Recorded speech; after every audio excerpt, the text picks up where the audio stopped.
Bake tayo again ng pandesal. This time, pang dalawang batch kasi masyado silang malakas kumain. Aba. Ang ating dry ingredients is yeast. Kasi kailangan natin ng dalawang 7 gram na instant rising yeast. Yan. And then, 2 teaspoon ng salt. 6½ cup of bread flour. Sugar, dinamihan ko kasi gusto niya medyo matamis-tamis. And ang ating wet ingredients is 2 large egg. Binati ko na. Mantika no. And milk. Dahil wala kaming evaporated milk, fresh milk.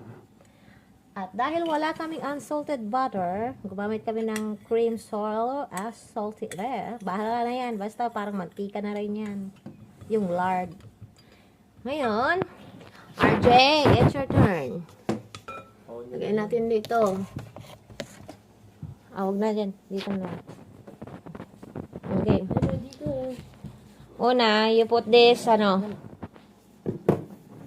mo na kasing ilawan. Ay, naku. Ayun. Oh, ilagay mo tong milk. Milk. Kala ko egg. Milk.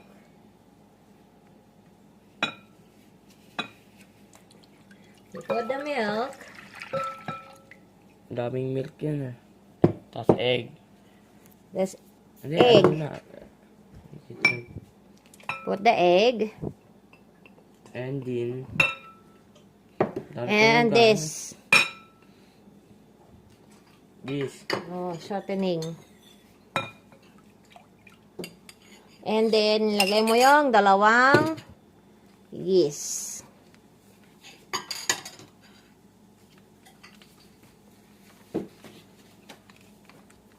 Yan. Mekos mo, ha?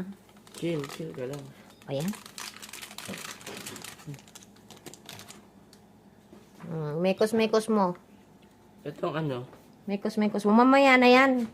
Haluin mo muna yung wet ingredients mo. Oh, wala. Wala pa akong ligo. Di pa ako naliligo. Oh, ngayon, naamoy ka ba sa video? Hindi. Pangit ng buko. Tingin nga ako. Hold that. Okay, mekos. Make sure natin na nahalo niya maigi. Na Ito. walang napuntang Nandito sa gilid lahat ng yeast. Nagkaw na yung video. Ayaw mag-focus ng video. Ayaw nga eh. Yan. And then, rest muna natin para Umalsa. hindi. Gumana yung